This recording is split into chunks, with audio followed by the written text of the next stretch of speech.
Coming up this episode, automotive journalist and EV expert Ken Bokor and I talk about 2022 and what this year means for the world of electric vehicles.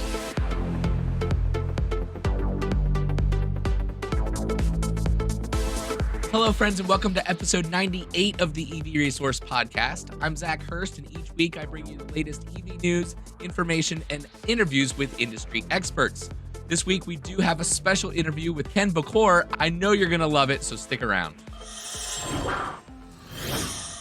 Ken, thank you so much for being on the Eevee Resource Podcast. It's a pleasure to have you. Good to meet you, Zach, as well. Thanks for inviting me. I appreciate it. So before we get into our conversation, we've got a lot of exciting stuff to talk about.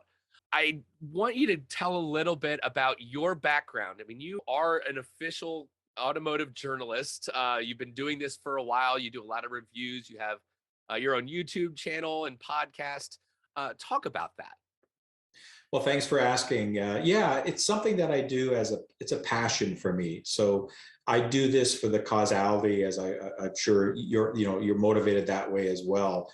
I started my route to the EV world with an environmental, twist, right? I wanted to do, what can I do to help besides composting and all this other stuff that we do to try to limit our damage to the planet. So I've been following the EV marketplace for several years, but not much model availability, and the prices were so-so. And I'm in sales. My real job, I'm in my office today, is IT sales. So I drive around. I have a fairly big territory in Southern Ontario to cover. So I would need something with some range, and there wasn't really much out there. And when Tesla revealed the Model 3 in 2016, that caught my eye. That said, wow, an affordable luxury brand, so to speak, that and at the time, the province of Ontario had some pretty lucrative incentives to get money off the vehicle. I said, hey, that could kind of fit my budget and fit my needs, and maybe take me one step closer to an all-electric future. So, started following that, put a reservation down, started a channel with another gentleman to get into the YouTube space, to build a community,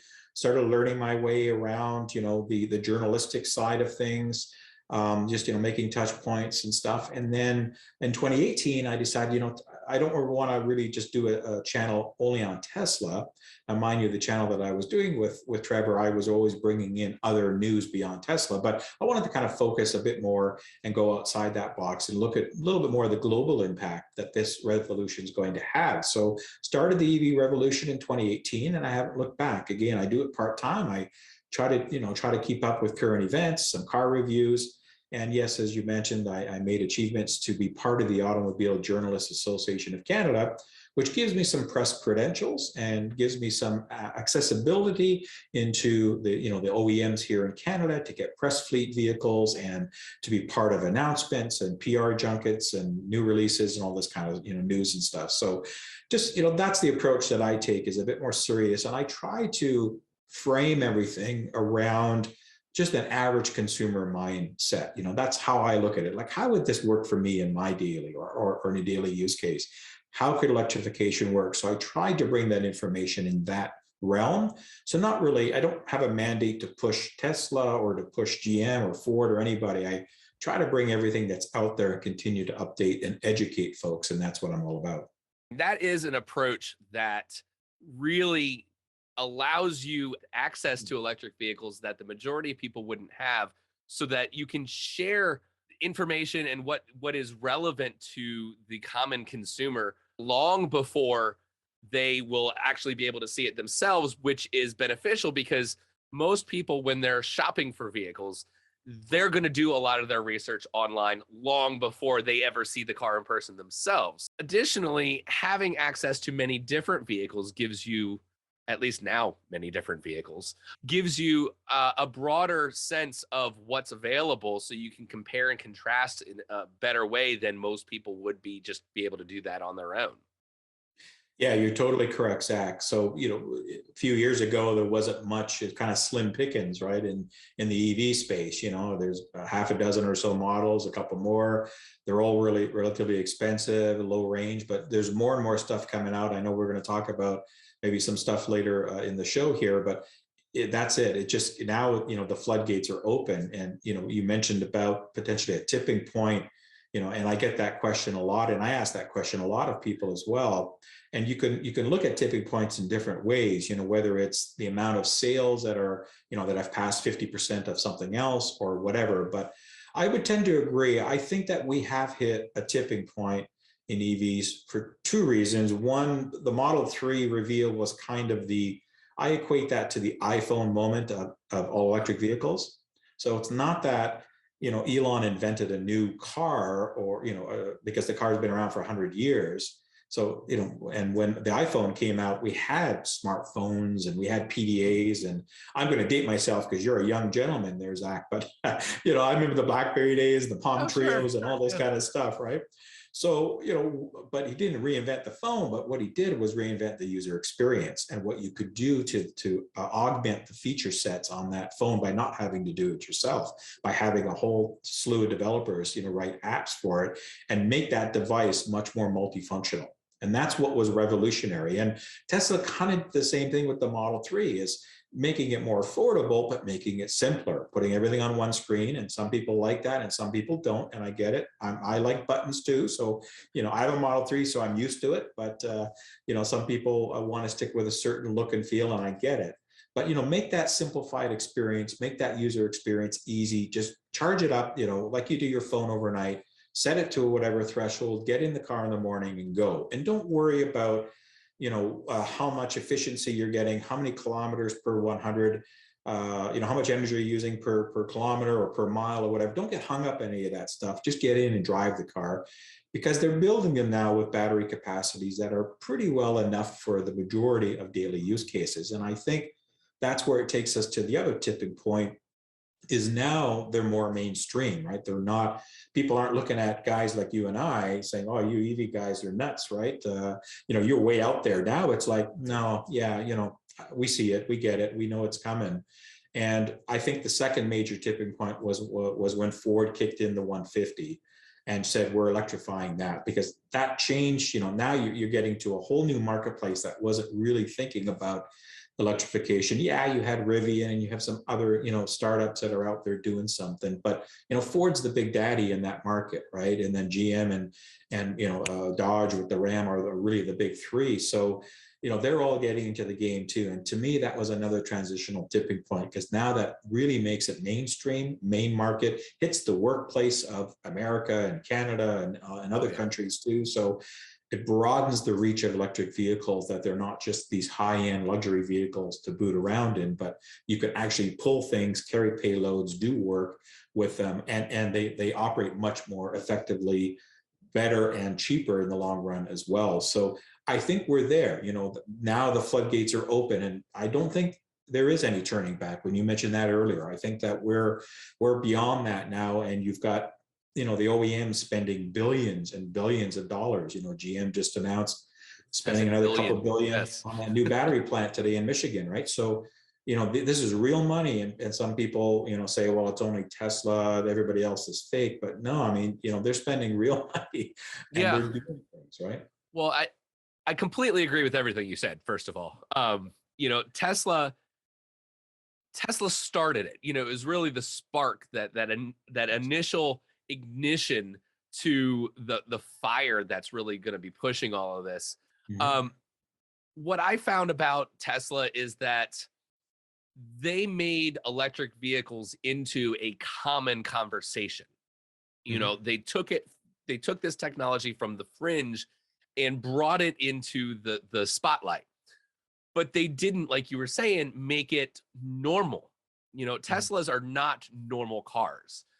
They drive, somewhat normally, but they're not a normal vehicle. And so I think they built a vehicle for the people that really wanted an electric vehicle. And most people that bought Teslas probably wanted to buy Teslas as well. They weren't just, hey, I want an EV and that's the only one, so I'm going to go buy that. There were those people. What I noticed this year in the conversations that I've been having with people is now I'm hearing people say, I bought this car.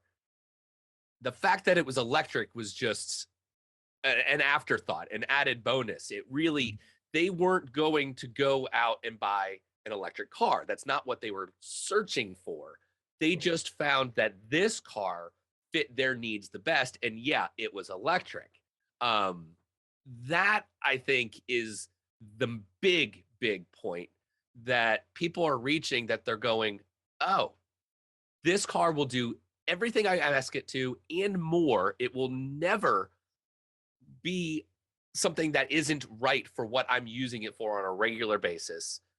I'll Exactly. get that one. Um, Yeah. what do you think is the number one thing right now that's needed to really push adoption even further, accelerate the transition at a much more rapid pace? Do we need more manufacturing? Do we need the price point to go down? You know, some people say, hey, we need to build out infrastructure. There's no place to charge them. Um, what do you think the top thing really is that needs to happen right now to just put the accelerator on the floor, as it were? Well, on those points, it's yes, yes, and yes. However, in saying that, it's all of the above. I think the main point is education and awareness, because you can address all those other points by understanding the EV marketplace, by understanding the technology to a point where you can relate it to your needs and requirements as a consumer, and then make the best informed decision that you can. So that's where I think we're lacking. You know, I just did a show or a podcast actually, and I talked about, there was a survey that came out in Canada recently, about 2 weeks ago, and it was a small sampling, but it's probably going to mimic in the U.S. as well and other parts of the world, where the majority of 51% or something are now thinking, oh, maybe I'll look at an EV in the future as a next purchase. Maybe, starting to think. So we've moved the yardsticks a little bit, but 1 out of 3 people still, if I ask them, can you name me an all electric vehicle model or manufacturer, they won't have a clue. Right. And that's still puzzling. That's troubling, that even Tesla, as well known as they are, a lot of people still don't know them. Mm-hmm. So being able to get the brand awareness, to get people to understand the benefits of an EV, from the power and the torque, from the handling characteristics, from the safety and health characteristics, which a lot of people don't talk about, the health ramifications, the benefits you get there, that the lower total cost of ownership when you open that up. Again, it doesn't fit everybody today but you're right, we need more manufacturing, more models. But today we can start getting people into EVs, I think, now, because there is quite a lot of choice, as long as they understand what's out there and can relate it to their needs. So that's what we're pushing here in Canada. I also am part of the Electric Vehicle Society of Canada, which is the same as your EVA, I think, Electric Vehicle Association of America, or EVAA. EAA. Yeah. EAA, sorry. They changed it now, right? The Electric Auto Association. Yep. Electric Auto Association. Okay, yeah, they just changed it, right? So I'm part of a similar structure here, and so I do a lot of public outreach. I run a local chapter as well, near where I live. So I'm engaged in doing the community stuff, and that's the number one thing that we get asked is, what's it all about? Talk to us about an EV. Why is it beneficial, and how could that fit in my lifestyle? So I think that's the number one thing that we need. Governments, we need policymakers, we need communities, we need whatever manufacturers, everybody that's trying to push this. We need proper education too, right? Yes. And that needs to come from the dealers as well, that are going to, represent GM, Ford, Stellantis, and everybody else in those models. They need to be well educated so that they can inform and talk properly to the consumer, not have somebody walk in asking about an EV and selling them an internal combustion SUV as they leave out the door, right? We want them to be excited. So that is all continuing to be transitioned right out there to everybody, basically. Yeah, I naturally, I'm just very biased that education,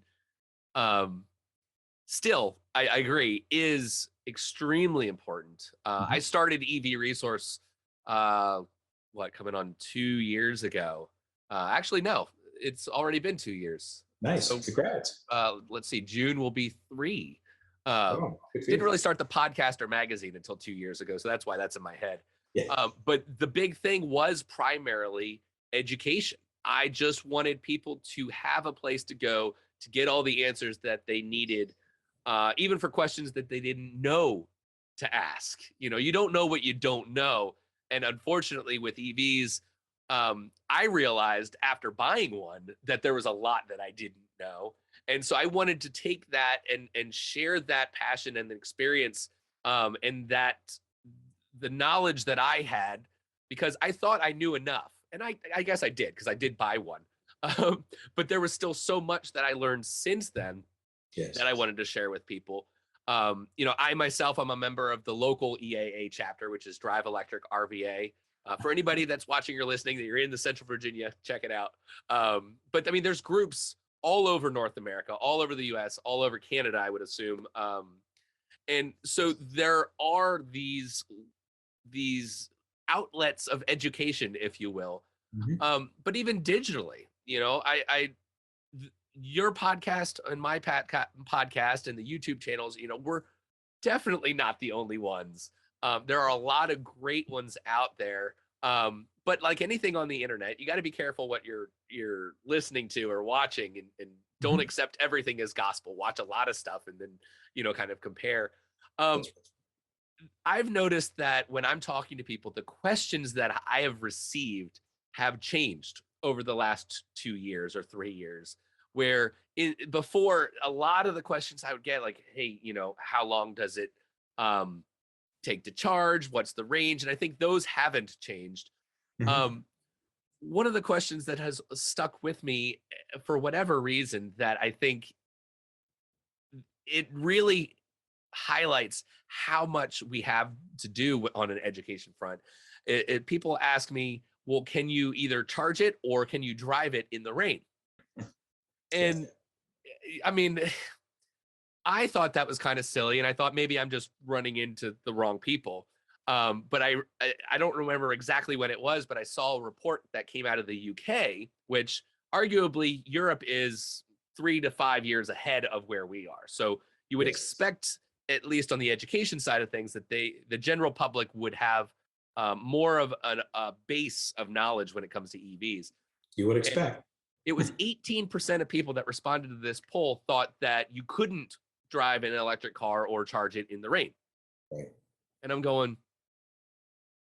okay, we've got work to do. That aspect of our jobs with the EV world anyway, I am looking forward to the day when that's not needed anymore. And I think maybe we're looking at a decade or so when EVs are just cars. They're not electric cars, they're not special, they're just cars. They're just, everybody's got one, most likely, or close to everybody having one, and they drive around, and nobody's asking those questions anymore. One of the big things, aside from education, not to downplay that at all, but I think one of the big things is we need an electric vehicle for every gas powered model that there is. And this year, more than any other year, I think we're starting to see so many more models that are introduced or even actually making it into production this year. I don't even know. I've lost count. Do you happen to know how many EV models are going to be on available to purchase this year?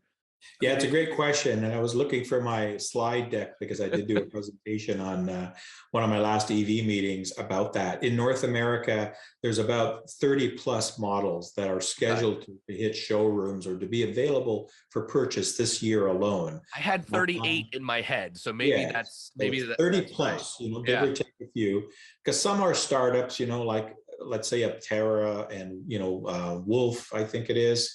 Mhm. With the Wolf truck, some of these other Atlas, some of these companies that may or may Right. not get product out there, but the mainstream, they've all announced more product mixes. And the exciting thing in that is, again, the F-150, right, is one of the main stays in there. The Cadillac Lyric that should be coming out this year. I mean, there's a lot. Again, a lot of them are higher priced, larger SUVs vehicles, but there are, some that are coming in that mid market as well. A lot of them are luxury, but again, just that number, if you would have asked me 2 years ago, there's going to be 30 models, I would have said, I don't think so. Right. So it is, the pace of change is accelerating. And you're absolutely correct. There will be a point where we will have an all-electric vehicle for every need and capability that's out there today. It will take some time. Technologies are continuing to be advanced with batteries and all this other stuff, and BMS and systems. So Oh yeah. you get 1,000, a 600-mile vehicle, 1,000-kilometer vehicle, that'll charge in 15, 20 minutes is not that far away in the distant future, probably this decade. We need that vehicle though.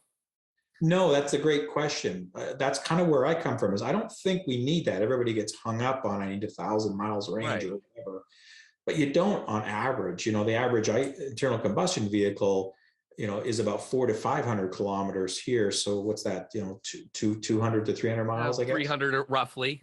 Yeah. So, and that's what we're seeing those vehicles now hit the streets. With that are coming out at the 300 mile, 300 plus mile range. So I think that we're kind of at that sweet spot. What we'll see tweaked is obviously more energy densities in the same footprint so that we could get a bit more range and faster charging speeds to bring that experience of charging closer to the gas station. And everybody gets hung up on a 5 minute, I'm 5 minutes at the gas station and I'm gone. Well, if, for daily driving, or if you're road tripping and you've got what I call a case of got to get there-itis, then an Eevee may not work for you because that's in your mindset. But for most of us that drive 2 or 3 hours, I need to stop for 15 or 20 minutes. It's not an uncomfortable amount of time to stop. I need that break, right? Just for me. So, and in that time, I can get most of my charge back to get me to the next destination that I'm going to. I did a road trip in my Model 3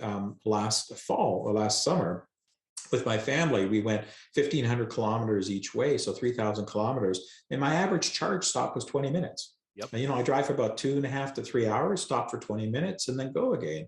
And, for various reasons. So it wasn't uncomfortable. It didn't add a ton of time to the journey that it normally would have, because I would have stopped for that amount of time anyway, me personally. So I think if you relate EVs to that type of experience, and we're getting closer to even faster charging times, then people will say, well, okay, it's not that much of an inconvenience because look at the amount of money I'm saving, right? So then you start talking about economies and total cost of ownership and all this maintenance you don't need to do. And then you add in the better safety and the handling characteristics and on and on. I'm sure you've probably talked about it, Zach, that there was that recent incident a couple of weeks ago in one of the interstates where, the snowstorm came and all these cars and trucks were stranded for 12, 18 hours. And so people were saying, if you were an EV, you would have died. You would have frozen to death, about, you drive an hour north of me. Well, yeah. Depending on traffic, an hour and a half. That's where it was on I-95. Yeah. Like that's it. I-95. It was interesting that was a national, and then really at this point you could call it a global story, because I know people in Europe have commented and talking about it, so I know it was in the conversation. That's right. That was happening in my backyard practically. This weekend I drove on I-95 past there because I went up to the DC Auto Show, which I'll talk about in a second because it was awesome. But yeah, you have one person that commented an op-ed. I mean, this is an editorial, opinion editorial. I mean, it's not even based on fact. It's not based on anything other than this guy goes, hey, I'm going to write something. Now, you could go all conspiracy theorist and be like, oh, well, he was funded by oil companies or blah, blah, blah, or whatever, and they paid him to write it. Now, I don't see any evidence of that. I didn't dig into that side of things. So I'm not going to say that, but I know people have. Yeah. But just that if you got stuck in an EV, I mean, I did talk about this on the podcast, so I won't really dive into it, but it's just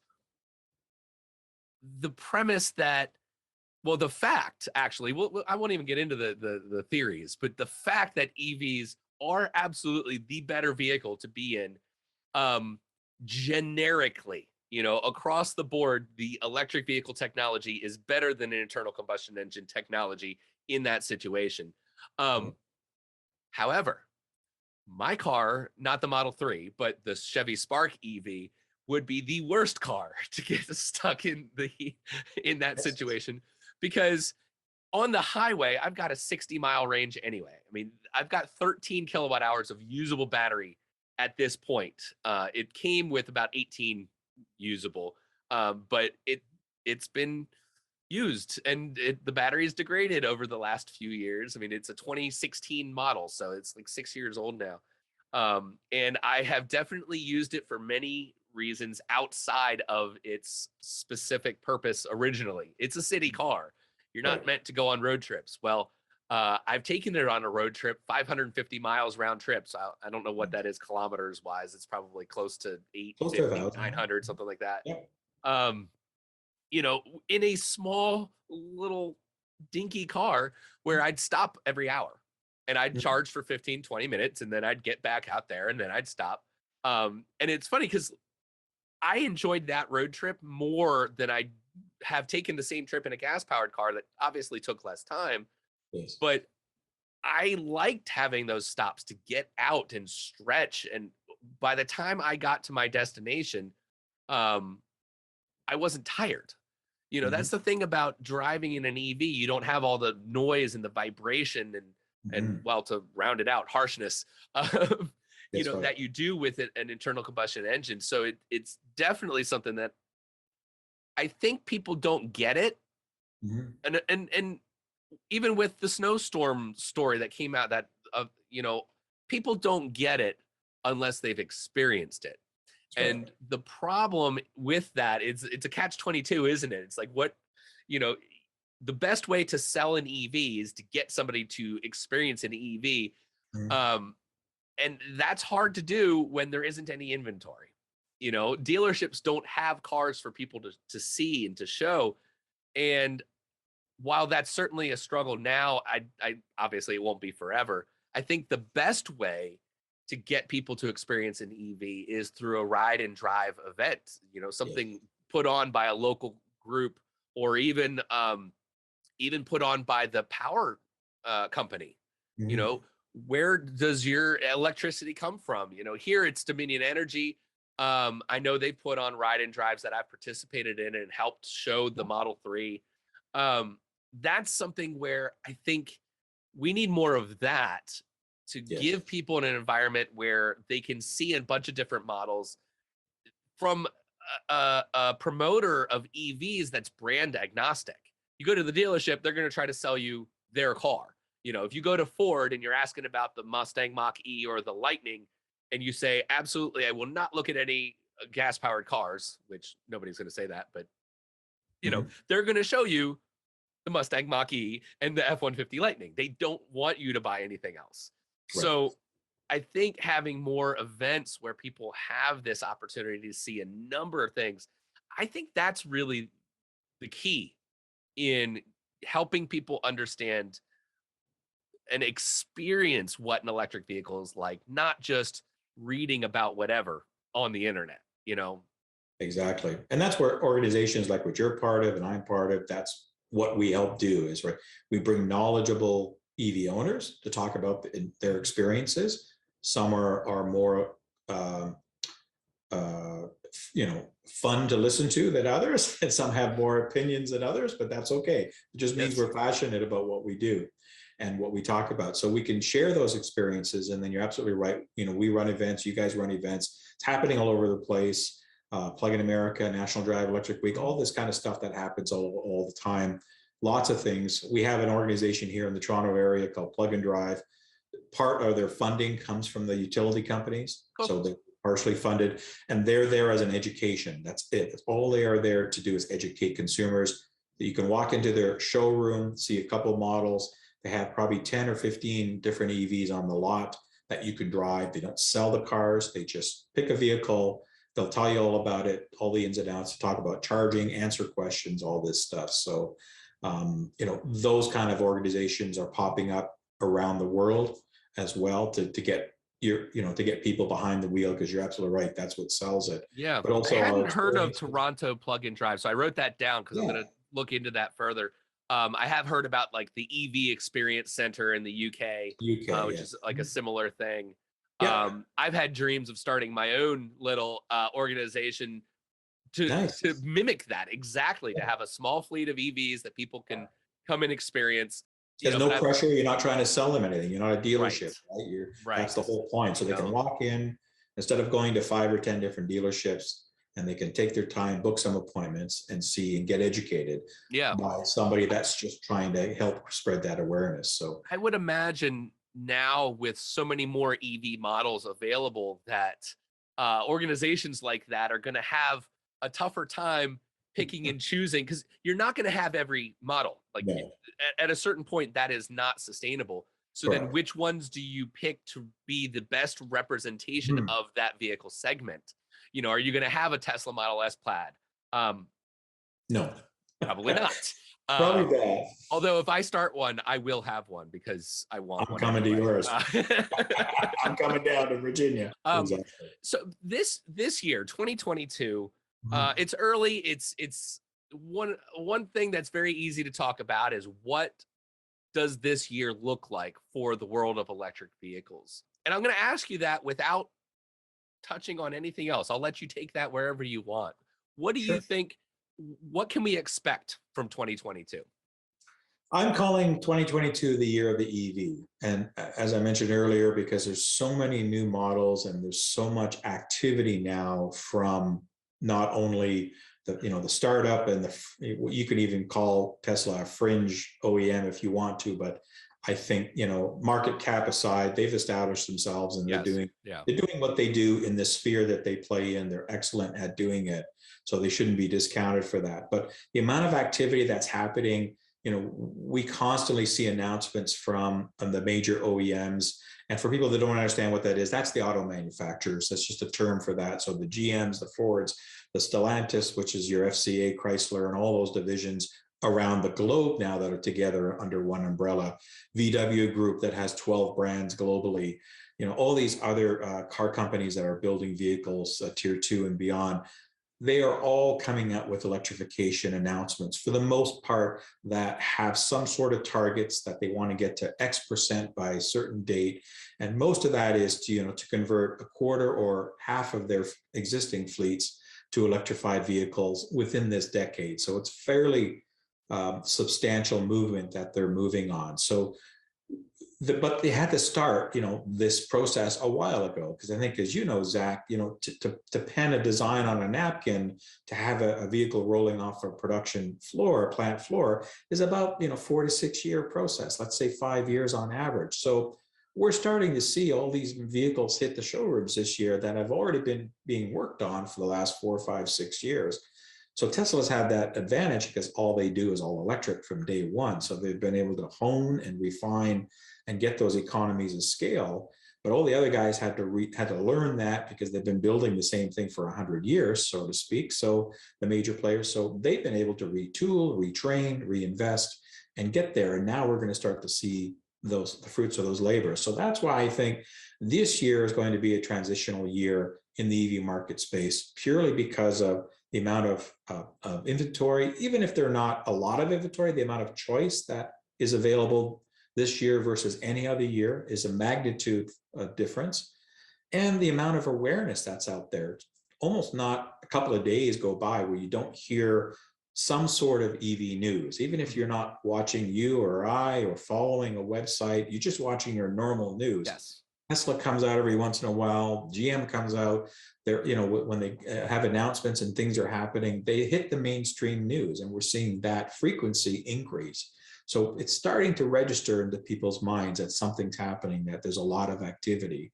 And that's why I'm excited about 2022 is just all that activity now is really going to start to move the yardsticks forward a little quicker pace than it has been over the last few years. We thought 2020 was kind of going to be that, because when I started doing this in 2016, all these announcements were targeted around 2020, but a little thing like COVID came out and just kind of squashed those plans, and it's just slowed things down by a couple of years and just delayed what was the inevitable that all these things have been working on. So that's why I'm excited about 2022, because of all the stuff that's happening. And even if we don't physically see a lot of vehicles on lots because of chip shortages and logistics challenges and supply and all this other stuff, the intent is there. pre-orders, people, already, Yeah. making online registrations, pre-orders for vehicles that are announced. Look at the Silverado. I mean, 12 Yeah. minutes it got sold out in the U.S. And this is a $105,000 vehicle. This isn't Right. $20,000 car, right? So Although they that didn't tell blows us my. how many they were. But it's It got was to be sold out, but they significant. didn't tell us how many that was, did It's they? got to be significant though, because GM's going to produce at a pretty good scale, right? So they've been building. They're not going to pump out a couple of hundred by investing billions, right? They want to Sure. start getting their money back sooner. So I think it's going to be in the tens of thousands of these vehicles. I haven't heard. I actually reached out to GM and asked them. They said, "Well, we can't tell you yet, but just stay tuned." But I think it's significant enough, right? Yeah, I mean, obviously the F-150 Lightning had, I think they stopped the pre-orders or reservations at 200,000 because Yeah. they knew that they need time to make these, and they're not gonna. I mean, what's the point of having the line last them years? I admire that in many ways. That's something that, I mean, you look at the Cybertruck, and yeah, people are like, oh, there's over 1 million orders for a Cybertruck. Well, I'm one of them. I put down Yeah. $100 for the Cybertruck. Am I going to get one? Probably not.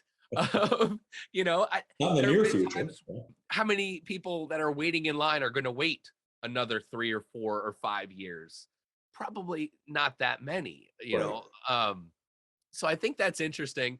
Um, for me, what I'm seeing is the evidence of electric vehicles that you can actually see, touch, and feel. Yes. Um, it's still in my mind. This past weekend, I was up at the DC Auto Show. There were, oh, I forgot, but I think it was like 10 or 12 different EV models that were represented there. Mhm. And they had a ride and drive, but it was only EVs. Nice. Yeah, yeah. I mean, it was in the past, like the last one I went to was 2019. Mhm. And it was locally here in Richmond, which admittedly doesn't have the same draw that DC does. Right. But aside from our local EV group, there were like nothing when it came to electric vehicles being represented, even from Ford and GM. I mean, GM had a Bolt, Mhm. but like, okay, the Bolt, I'm probably going to get some pushback for this, but I don't see it as being like special anymore. I mean, when it first Well, came out, it was special. It was great, but now it's like, that's not a bad thing though, no, because no, no, it's not. an I everyday don't mean it general, as, like a cruise boat, kind of yeah, it's like, equivalent, it's a good okay, thing. it's a great Cavalier, car for what it sure. is, and Yeah. I don't, at least I don't get excited about the Bolt I anymore. know. Yeah. I I see get one, I'm like, hey, there's a Bolt, okay. I still notice it though. I think that. unfortunately, I won't know when this happens, that I'll just stop noticing and stop counting EVs. Like it'll just kind of happen along the way. Oh, I've Um, stopped counting Model 3s, by the way, because 2 years ago, oh, there's a Model 3. Wow. Oh, there. Now it's like, I whatever. don't bother when I'm by myself, but if I've got the kids, they're always counting every single Oh, one that they see. there you go. And that's something that I myself am very brand agnostic. I've tried to instill that in my kids. They haven't gotten it. They are obsessed with Tesla even before we had ours. They It's like they have this one brand in their mind that they want.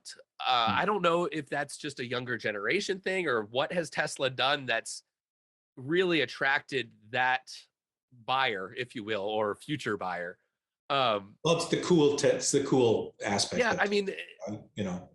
I saw the Ford F-150 this weekend, and I know all the numbers, and I was more impressed before seeing it. And now that I've seen it, I'm going, it's an F-150.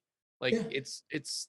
I mean, the frunk is cool because it's massive. I Yeah. like all the things it will be able to do, but I'm not a truck person. I look at it and I'm going, it's a truck. It's just a regular F-150 that happens to be electric and do all this really cool stuff. But Um, that's a key element though for a truck it buyer. is. That's It what you is. want. You want them to say, look, this will do what you're already used to doing. It'll just do it better. Yeah. For the most part, there might be some circumstances where you might wish you had some gas, but very rarely. And it'll do it for a lot less money on an operating cost side. And that's what you want to be able to get people to start thinking is just get in and go and realize the benefits of what you're buying today. It was an interesting experience as I'm standing there looking at what history will probably look back on the F-150 Lightning as being one of the most revolutionary vehicles, one of the most significant EVs to push adoption forwards that we will see, you know. Yeah. And it's just, it's not, I mean, it's nothing special. It's just, I and agree. it's, But so that's the secret though. oh, it is, but it's mind boggling because it's Yeah, like, I know. it's special. It really is an amazing vehicle Yes. for what it can do and what I believe it's going to do. Yes. But I mean, like the iPhone, it is at that moment where it's like, aha, okay. And I admire Ford. Mm-hmm. And I am brand agnostic, but there are certain companies that I really give more credit to for what they are doing versus what they're talking about. Yeah. And I won't get into that. But We'll talk about Toyota, Honda. No, we won't talk about that. no. Yeah. You know, well, actually I am going to talk about Toyota for a second, Yeah. because they bought, I mean, a third of the floor upstairs for the DC Auto Show. They had every vehicle there, multiple versions of their vehicles. That's right. The first vehicle, when you walk in upstairs, which was the main floor, the main viewing area for everything, the very first vehicle that you put your eyes on, and it wasn't off to the side, you had to walk around it to get past that point, was the BZ4X. There you go. And I'm going, that's significant. I mean, It is. I won't get into Toyota's PR history because they've been back and forth. that's a conversation for another day. But the fact that they put that vehicle right there so that it's the very first thing that you step into that convention hall, that speaks volumes to what they're trying to communicate without saying a word at all. Absolutely. What I thought was interesting, they also had a Mirai right behind it. And I was talking to the Toyota rep, and, you know, I wasn't sharing that my expertise about electric vehicles or anything else. I said, oh, that's the hydrogen one, right? She's like, yeah. And I was like, so where are like the charging or fueling stations for it? And she's like, well, there aren't any. And I'm like, oh, really? And she's like, no, I mean, there California, there's a few. There was like one or two over here, but they're closed now. I think in 2016 they closed. And I'm going, okay. So Toyota still wants to push the fact that, like, they want people to talk about a hydrogen future. But it was interesting because here they're showing a car that you can't buy, at least in Virginia, and you can't use it, you know, which I thought was interesting. And then they had an all electric, and I'm going to pull up my phone here because I don't even remember what it was called. This crazy looking concept vehicle that they will never make. The Rhombus. Have you seen this at all? I haven't heard about that. I don't know how well this will translate on camera, but okay. Yeah. Oh, you know what? I got it. It's blue. I've got my blue filter, so it's okay. Well, anyway, but Rhombus, and I'm like, okay, Toyota's got the intention of sharing about their electric future. Toyota's always been kind of weird when it comes to concept vehicles anyway. And then we walk over to Ford, and they had the Ford F-150 Lightning and a couple of Mach-E's, and I'm like, all right, great. And then we walk over to GM. They had nothing. Nothing.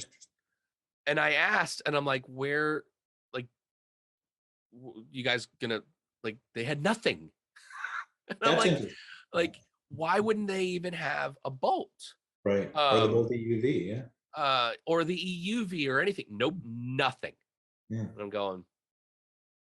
So some of that, Zach, could be is very region specific. So i.e., if it's a region or part of the world where EV sales aren't that strong, sometimes they don't invest the time and the effort to I don't Or know. I mean, the DC Auto Show, from what I yeah, know about it, you it's would like the think. fourth largest in the country. Yeah, you would think. And Maryland is a carb state. So I Yeah, was just shocked by that. And of course, downstairs, Subaru had the Solterra. yeah, Hyundai really showed up. Actually, I got to drive the Ioniq 5 for the first time. good. It was just around the block. I mean, it wasn't like a long test drive or anything. Really impressed with that vehicle, though. I am too. I liked it. I wasn't anticipating how much I would like it, but I really did. I mean, it drove well. It had plenty of power.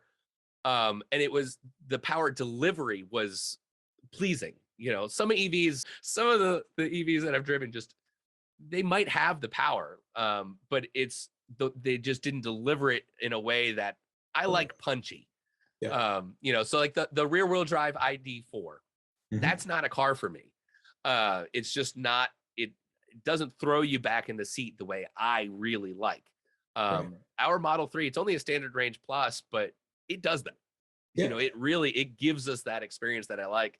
The Spark EV, it's only 140 horsepower, but it's 327 foot-pounds of torque. Yeah. It will push you back. It is such a fun car to drive. I wish we had more time to talk, honestly, Kat. Notice I'm looking at the time and I'm like, oh my gosh, it's already been almost an hour. I was going to say on that subject about the torque. So again, that's a subjective or personal Sure. approach. Yeah. I started my EV realm with a 2018 Leaf, and I thought it was fine.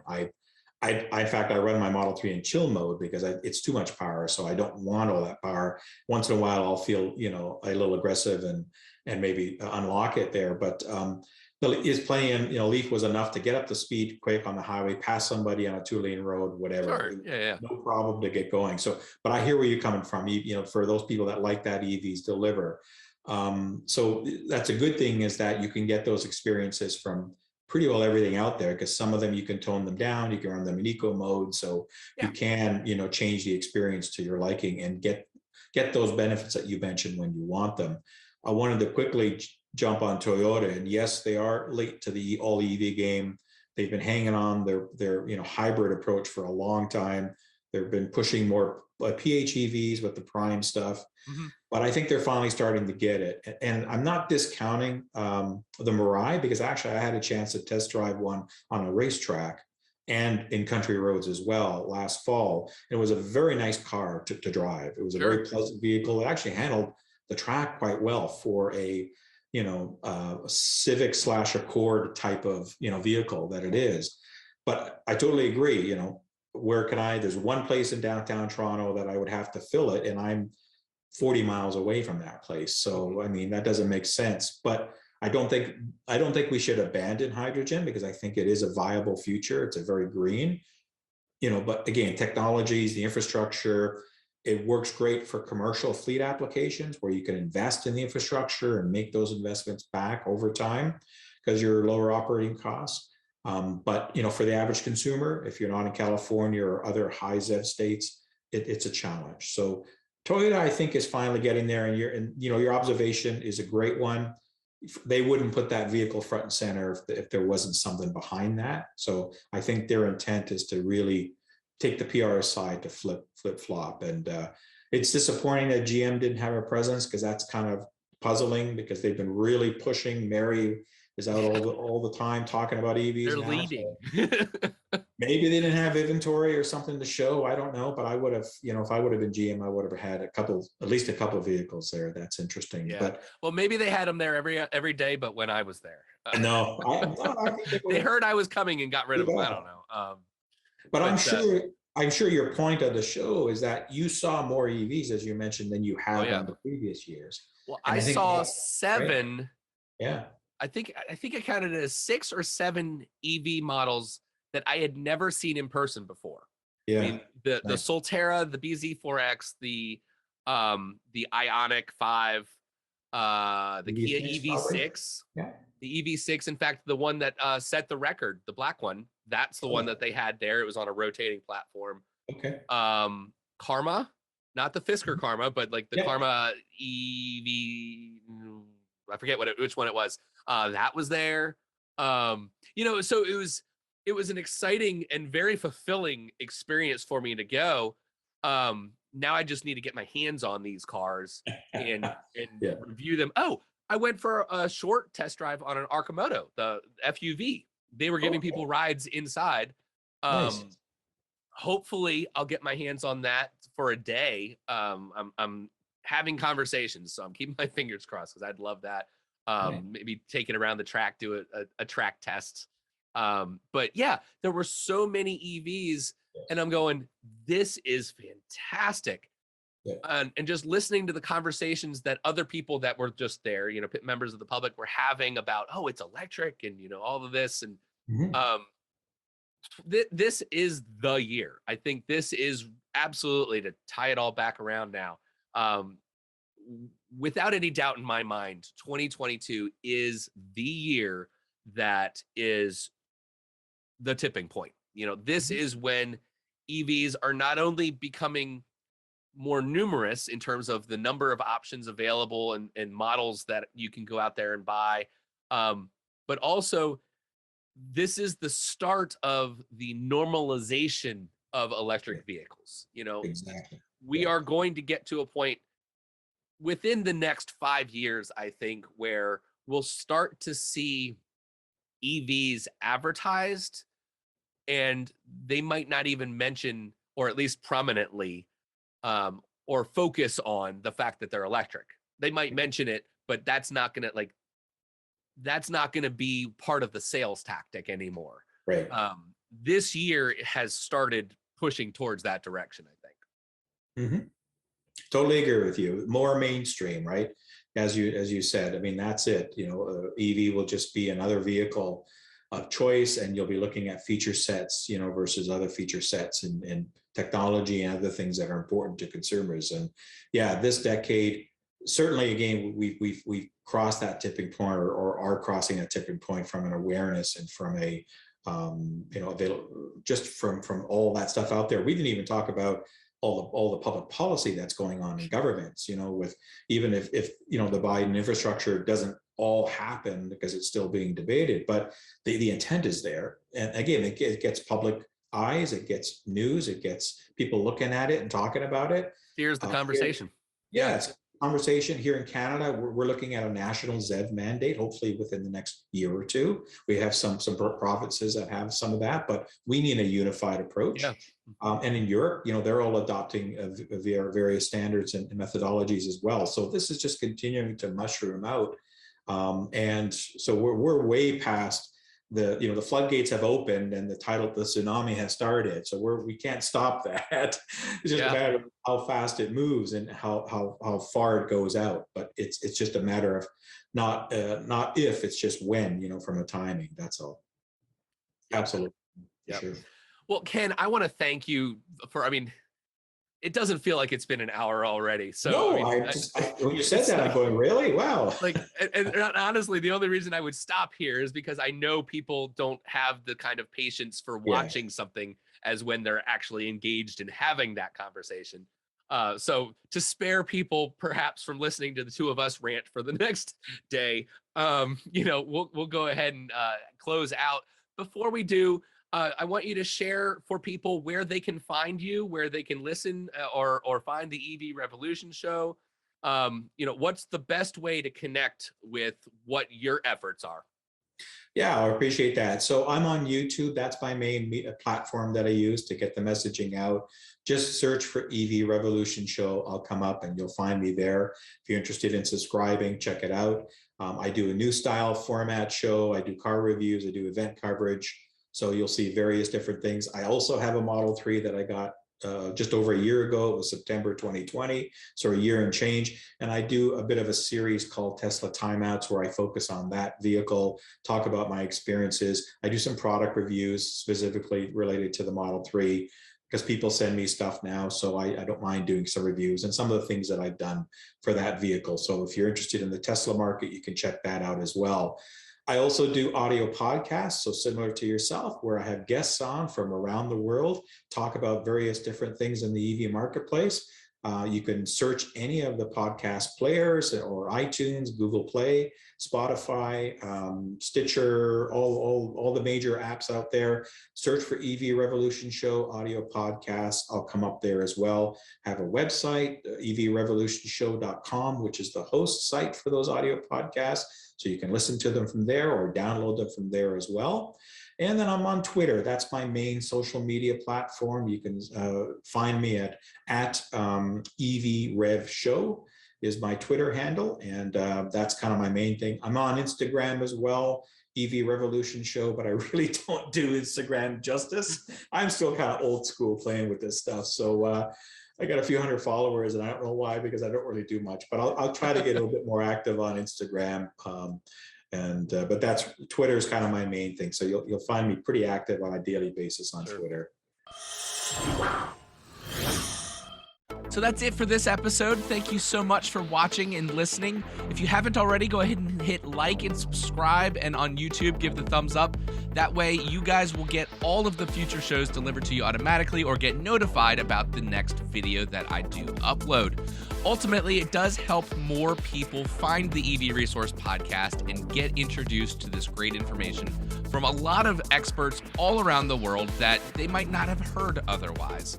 Of course, another thank you to Ken for sharing his time, and really a great conversation. I enjoyed learning more about his point of view of what we can expect here in 2022 in the world of electric vehicles. So that is it. Thank you so much, and I'll catch you next time.